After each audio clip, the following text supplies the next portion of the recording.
ves a alguien quieto mirándote de lejos, no le devuelvas la mirada. Esto es lo último que escribió Elisa Lam antes de desaparecer. En 2013, una joven estudiante llegó sola a un hotel de Los Ángeles. Todo parecía normal, hasta que las cámaras de seguridad grabaron algo aterrador. Elisa entró al ascensor y empezó a comportarse de manera extraña.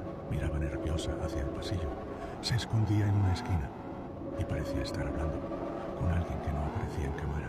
Pero lo peor vino después. Días más tarde, los huéspedes del hotel comenzaron a quejarse de que el agua salía negra y tenía un sabor horrible. Cuando revisaron los depósitos de agua del tejado, encontraron el cuerpo de Elisa dentro.